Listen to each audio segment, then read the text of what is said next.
Advocate सुबही Khan, supreme court के advocate है, एक सोशल एक्टिविस्ट है, मेरे साथ जुड़ गई हैं। सुबही, मुझे बताइए क्यों नहीं लव जिहाद शब्द को एक्सेप्ट करते हैं? दीपक जी, ये किस चीज को एक्सेप्ट करते हैं? क्या ये गजवाए हिंद को एक्सेप्ट करते हैं? क्या ये एक्सेप्ट करते हैं कि हाँ, फ्रांस में हमने इतना ज्यादा आतंक मचा दिया कि हमने एक कंट्री को मजबूर कर दिया किसी एक फेथ के खिलाफ एक्शन लेने के लिए? क्या ये कभी एक्सेप्ट करते हैं कि हमने इस्लाम में इतनी वायलेंस करी, हमने भारत के खिलाफ इतनी वायलेंस करी? ये लोग तो बिल्कुल कत्ल भी कर देंगे, आपके गर्दन पे छुरी भी चला देंगे, और अब अपनी गर्दन बचाने के लिए अगर इनका गिरबान भी पकड़ लेंगे तो ये बोलेंगे तुम तो इस्लाम विरोधी हो, डिनाई कर देते हैं कंप्लीटली। तो ये तो देखिए साइकोपैथी है, जिनके अंदर कॉन्शियंस ही नहीं है उनके अंदर आप क्या जगाएंगे? मैं बात करना चाहती हूं भारतवासियों से। हम लोग डिफेंसिव मोड में क्यों आते हैं? लव जिहाद है या नहीं है, अब ये इतिहास हो गया। लव जिहाद है या नहीं है पे डिबेट नहीं होनी चाहिए। लव जिहाद डेफिनेटली है। कश्मीर से लेकर कन्याकुमारी तक हर स्टेट में, हर शहर में, पुलिस स्टेशंस में लव जिहाद के रिपोर्टेड केसेस हैं, लड़कियों के साथ हो रहा है। उत्तर प्रदेश में अंजना तिवारी जल के मर जाती हैं लव जिहाद में, और हरियाणा में निकिता तोमर के गोली मार के दिन दहाड़े मार दिया जाता है लव जिहाद में। हमारे देश की एक शूटर तारा सहदेव को आइडेंटिटी हाइड करके शादी करी जाती है और बाद में धर्म परिवर्तन के लिए मजबूर किया जाता है। तो लव जिहाद तो डेफिनेटली है। दूसरी बात, एक ओवैसी साहब की अभी स्टेटमेंट चल रही थी कि योगी जी को आर्टिकल 21 पढ़ लेना चाहिए। ओवैसी साहब बहुत ज्यादा मुलम्मा चढ़ाते हैं, मुझे लगता है एक बार संविधान उन्हें दोबारा पढ़ लेना चाहिए। आर्टिकल 21 होता है राइट टू लाइफ।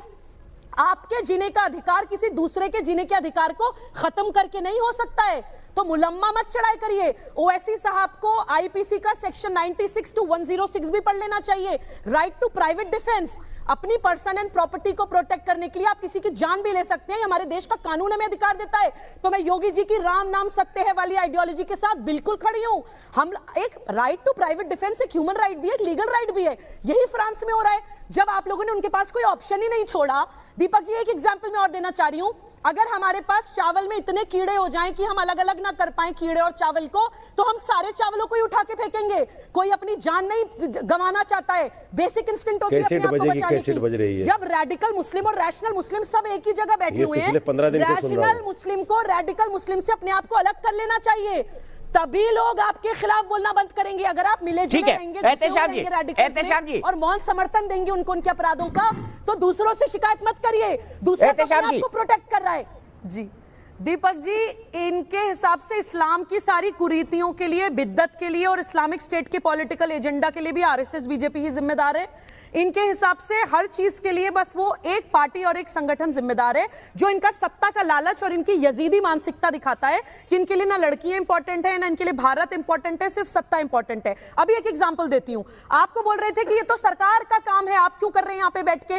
क्या ये नहीं जानते कि लोकतंत्र राज सत्ता और समाज सत्ता दोनों से चलता है? ये जनतंत्र है। जो भी बड़े बड़े कानून बने हैं, जब भी पार्लियामेंट में कोई कानून पास हुआ है, तभी पास हुआ है जब वो जनतंत्र की आवाज बनाए, जब ये दिखा है कि हाँ, ये पूरे 135 करोड़ लोगों की आवाज है, जरूरत है देश की। ट्रिपल तलाक में भी यही हुआ। समाज का भी अपना रोल होता है, हमें भी जागरण करना है कि हाँ, लव जिहाद हो रहा है, बच्चियों को भी खड़ा होना है, परिवार को भी खड़ा होना है, मीडिया को भी आवाज उठानी है। तब राज सत्ता भी अपनी जिम्मेदारी निभाएगी और कानून पास करेगी, क्योंकि वो भी उनकी कुछ लिमिटेशंस होती हैं। आप सोचें कि 135 करोड़ लोगों का बोझा आप सिर्फ सरकार के मत्थे मंड दें और बैठ जाएं अपने घरों में, तो वो पॉसिबल नहीं है रशीदी साहब। दूसरी चीज मैं एक चीज और बताना चाहती हूं दीपक जी, देखिए उत्तर प्रदेश में अंजना तिवारी लड़की ने अपने अंदर आग लगाई, उसको भड़काया कांग्रेस के आलोक तिवारी ने जाके कि अपने अंदर आग लगा लो, योगी जी की सरकार हिला दो, क्योंकि योगी जी एक बहुत पावरफुल थ्रेट की तरह इमर्ज कर रहे हैं, सारी भारत विरोधी मानसिकताओं के छाते पे परचम लहरा रहे हैं भगवा। इस वजह से उन लोगों ने वो लड़की जलवा दी। इन्हीं कांग्रेस के नेता और विधायक आफ्ताब अहमद का भतीजा है वो तौसीफ, जिसने हरियाणा में निकिता तोमर के दिमाग पे गोली मारी है, और कांग्रेस के प्रवक्ता नेशनल टीवी पे बैठ बैठ के बोल रहे हैं बच्चियों को इंसाफ दिलाओ, बीजेपी की सरकार में क्या हो रहा है? बीजेपी की सरकार में नहीं हो रहा है, आप अपनी सत्ता चलाने के लिए बच्चियों को जलवा रहे हैं और बच्चियों के दिमाग में गोलियां लगवा रहे हैं। मैं बोलती हूं कि कांग्रेस के वो लोग जो बच्चियों की आवाज उठा रहे हैं, पहले आफ्ताब अहमद को अपनी पार्टी से सस्पेंड करें, वहां पे वो बच्ची के परिवार वाले रो रहे हैं और आप बिहार में इलेक्शन कैंपेनिंग कर रहे हैं। आप पहले आलोक वर्मा को अपनी पार्टी से सस्पेंड करिए। सारे मंत्री विधायक जो निकिता तोमर के हत्याकांड में इन्वॉल्व है, उन्होंने समर्थन दिया है तौसीफ को, वो माफी मांगे निकिता तोमर के परिवार से। तब कांग्रेस कटोरा लेके भीख मांगे लोगों के सामने वोट के लिए। वोट मांगने आ जाते हैं आप, लोगों को इमोशनल इंसाइट करने आ जाते हैं। बेवकूफ नहीं है हम, भावनात्मक है हम, एकात्मता का एहसास आता है हमें, लेकिन आक्रमण का प्रतिकार भी करने आता है। अब हम लोग जाग गए हैं। 135 करोड़ लोग हमारे माननीय प्रधानमंत्री नरेंद्र मोदी जी के मेरे ख्याल साथ से हम लव जिहाद पर ही सीमित रहे तो बेहतर होगा। एक शांति में यहाँ पर आपको जोड़ना चाहता